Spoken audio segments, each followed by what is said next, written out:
ইফালে এই সন্দৰ্ভত প্ৰতিক্ৰিয়া প্ৰকাশ কৰিছে সৰুপথাৰ সমজিলা আয়ুক্তই। প্ৰশাসনৰ তত্বাৱধানত থকা আশ্ৰয় শিবিৰত কোনো দল সংগঠন বা ব্যক্তি বিশেষে সাহায্য বিতৰণ কৰিব বিচাৰিলে সেয়া প্ৰশাসনক অৱগত কৰিব লাগে বুলি জানিবলৈ দিয়ে আয়ুক্তগৰাকীয়ে।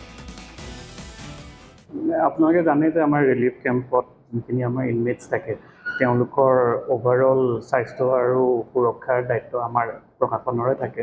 সেই ভিত্তিত মানে আমি এটা বস্তু এনচিয়ৰ কৰোঁ যে ৰিলিফ মেটেৰিয়েলৰ উপৰিও যদি কোনোবাই যদি প্ৰাইভেট বা ভলেণ্টাৰী অৰ্গেনাইজেশ্যনে যিকোনো সামগ্ৰী দিব বিচাৰে বা আমাৰ সমাজৰ বিশেষ অনুষ্ঠান বা প্ৰতিষ্ঠানে দিব বিচাৰে তেতিয়াহ'লে এইটো আমি এনচিয়ৰ কৰিব লাগে যে সেই খাদ্যৰ কোৱালিটি মানে প্ৰপাৰ এজ পাৰ মানে মেনুৱেলতো লিখা আছে সেই হিচাপে আমাৰ মানে তাৰে ছেফটি মানে যোনখিনি আমাৰ হাইজিন সেইখিনি যাতে মেইনটেইন হয়। সেইটো কাৰণে আমি অনুষ্ঠান প্ৰতিষ্ঠানক বিচাৰোঁ যে তেওঁলোকে আমাক এটলিষ্ট জনাই পেলাই বিভিন্ন সামগ্ৰীখিনি বিতৰণ কৰে।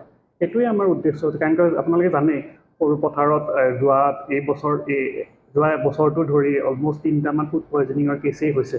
ত' সেইকাৰণে আমি আৰু অলপ এক্সট্ৰা কচিয়াছ হৈ আছে আৰু সেইটোৱে বিশেষভাৱে আৰু যে আমি সেইটোৱে বিচাৰোঁ যে কোনোবা অৰ্গেনাইজেশ্যনে আমি এটলিষ্ট জনাই দিয়ক।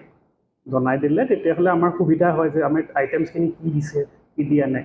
বিশেষভাৱে পেকেট আইটেম হ'লেও কাৰণ খোৱা বস্তু এডিবল আইটেমছ যদি দিয়ে আশ্ৰয় শিবিৰৰ ক্ষেত্ৰত বিশেষকৈ আমি কাৰণ আশ্ৰয় শিবিৰত কাৰণ মূল স্বাস্থ্য আৰু অভাৰঅল ছেফটিৰ মানে সুৰক্ষাৰ দায়িত্বখনৰ ওপৰতেই পৰে। আমাৰ পাৰ্মিশ্যন লৈ জনাইছে কি সামগ্ৰী দিব, কেনেকুৱা ধৰণৰ সামগ্ৰী দিব, খোৱা বস্তু দিব নে কিবা মানে লাগতিয়াল বস্তু দিব, সেইখিনি তেওঁলোকে আমাক জনাই দিয়ে। আমি জনোৱা দিলে আমাৰ কোনো আপত্তি নাথাকে আৰু অনুমতি ইন দ্য চেন্স অৱগত যে কি বস্তু দিছে সেইটো বেছি দৰকাৰ আৰু